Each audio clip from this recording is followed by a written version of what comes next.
We have a developing story out of Iran at this hour. U.S. defense officials have just confirmed Iran successfully test-fired a missile today. Now, Iran claims it was a new Sigil 2 missile with a range of some 1,200 miles, but the U.S. is still trying to determine the missile's real range. Secretary of State Hillary Clinton responded to the launch during a Senate hearing today.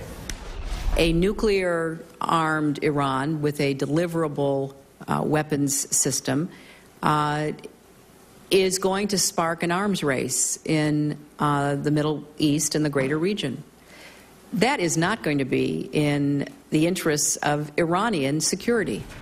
David Sanger is chief Washington correspondent for the New York Times. David, as I hear Secretary Clinton talk about an arms race in the Middle East, I do have to say that point resonates with me when we hear what's happened in North Korea over the last few months. We know that Pakistan now apparently is in the process of trying to build yet more, and now we're hearing that Iran is testing a missile that may be able to reach into Israel. How significant is this announcement?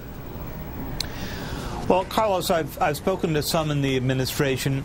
It's significant, but it's not significant because of the reach of the missile. They have had a missile for a while called the Shahab 3 that has been able to reach Israel and even into parts of Western Europe.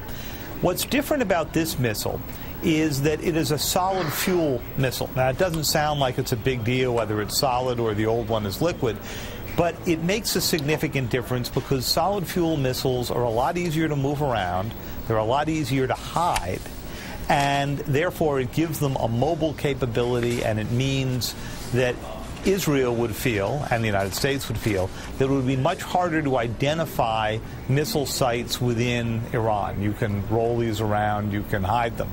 And so I think in that respect, as some in the administration have said this morning, it's a quite significant advance. David, let me ask you, Niall Gardner from the Heritage Foundation told me today that he considers this an exploitation of what he called the president's weak foreign policy, that trying to approach Iran with diplomacy is a sign of weakness, that Iran is interpreting it that way and taking advantage of it.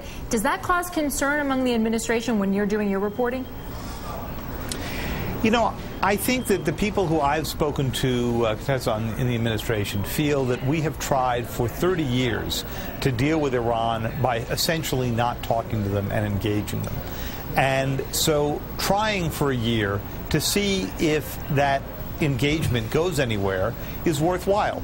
But, you know, it's got a second purpose as well that I think may turn out to be the more important one. Let's say these negotiations go ahead and get nowhere. If that's the case, then at least Mr. Obama will have demonstrated to the European allies, to the Chinese, and to the Russians that he made a very serious effort at a diplomatic solution. And that may be important in getting consensus together on further sanctions. So either way, if it works, that's great. If it doesn't work, it's got a political utility. Hey,